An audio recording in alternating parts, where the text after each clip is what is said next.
Mr. Hob McPherson, Mr. Charlie Hall, and Mr. Peter Darby. One of the things that was driving it, the semiconductor chips were becoming more sophisticated, more dense. And each time they made the line width smaller, it took another level of ultra-pure water. And when they dropped below the submicron, to the submicron level, it was a time that was really difficult in the development, because the only way that Intel, for instance, I was working with Intel and AMD and some of those companies, the only way that Intel knew when we were making the water that was at the level of purity to make the chip was when the yield went up, because we didn't have the instruments to measure the level of purity that we had arrived at. Things like copper sulfate solution, I had a customer for over 20 years that I worked with to use reverse osmosis, spiral wound reverse osmosis, to take a rinse water off of a copper sulfate or a copper line where they were dissolving scrap copper by the train car load and in sulfuric acid, becoming copper sulfate. And then through electrowinning, they would plate that copper sulfate out as copper foil with 5 nines purity, 99.9999.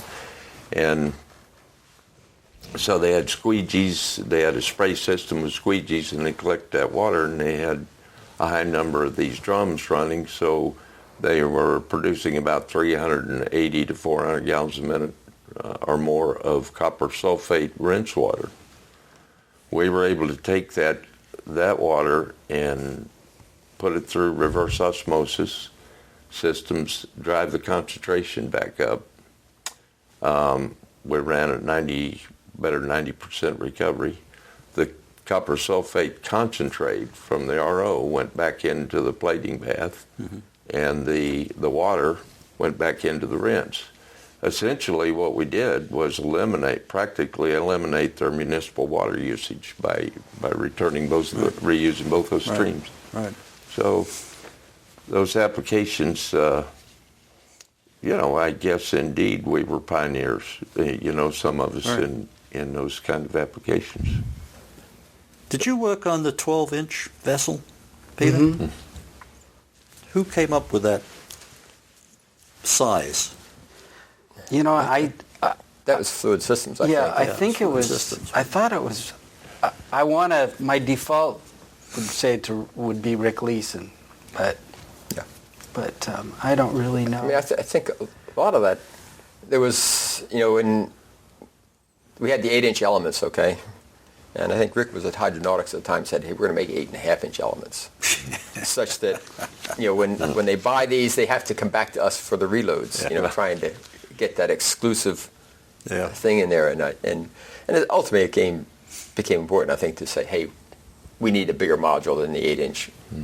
That was the feeling. And Fluid Systems made the first one. We made the test stand for their 12-inch elements. And That was developed specifically for Yuma? Yeah, I was going to say, Charlie did the apparatus that wound the 12-inch elements, and we tested them at the Roswell test facility. We rigged up a special test system for them, and that was all in support of Yuma, which I didn't mention before, but a lot of our work at Roswell was in support of the Yuma project. And in fact, the reason the facility was located there was the water under the Pecos River, the subterranean water, is about 20,000 parts per million. So we blended that with the Roswell City water to duplicate the Walton Mohawk Canal in the Yuma project. Right.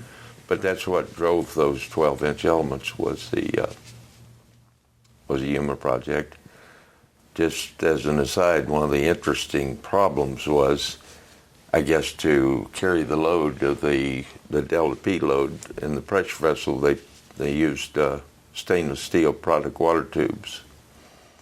And after about 5 or 6 weeks, we started having leaks. conductivity of the tube started going up, and we disassembled one of the modules, and we found that we had crevice corrosion beneath the O-rings on the element product water tube. Yeah. And that's when, after that, I moved to San Diego, got involved with Pete, and we used to sit and talk about the problems with an RO pressure vessel and how the O-rings are going to cause, if we use stainless steel components and we have an O-ring, we have an issue with potential issue with crevice corrosion. Right. So all this kind of came together. Really, I think a lot of this technology came together at ROGA, at Fluid Systems, and then the people that went through Fluid Systems and left and continued with a lot of the development. When we built Ocean Reef, just to put the perspective, okay, these were CA elements, okay, and if we could get 96% rejection out of an element, we thought we'd died and gone to heaven, and getting 500 or 600 gallons a day out of a 4-inch element, we were doing good. And the elements, when they're finished, they just put a tape wrap around the outside. Then we had this rubber brine seal, which was taped on the outside of that, and that was there was no ATDs on either end, none of that. And we were down at Florida Keys, called up and said, "Hey, we can't keep the product water tubes attached to the vessels; they keep coming out." So I went down there to see what was going on, and sure enough, they kept coming out. And so, and when you took the product water tube off, that stream would go from here to the wall with force. Okay, let's open up the vessel, and I took these elements out, the 4-inch elements, and I could literally go like this around a 4-inch element with my hands, and my fingers would touch. I called the office and said, "Hey, there's a problem here. The membrane's gone." "What do you mean the membrane's gone?" There's no membrane. All we had was, we had the sailcloth backing material and whatnot, and the product water tube, and everything else was gone. And apparently they had, turned the system off and left acid running, and basically dissolved it. Dissolved the membrane. But it was. Yeah. I called up and said, "There's no membrane." "What do you mean there's no membrane?" "There's got to be membrane," because they were worried about what was the rejection of the membrane. The development of the membranes really kind of drove the applications, I guess, more than the other way around. You didn't get an application to develop membranes for it, right?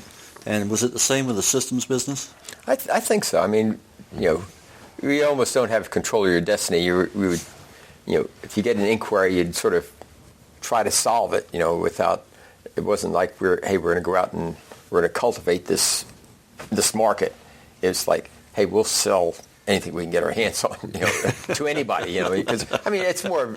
This is a difficult time when you're just starting off with something that, hey, does this really work? Is this another magnets on pipe stuff, or is this, and it's, there's a lot of charlatans in the water industry, and you had to overcome that, and so we were just respond to anything that we could get our hands on, really. Looking back on your career in the industry, if you were faced with that career decision today at the age you entered the industry, would you do the same thing?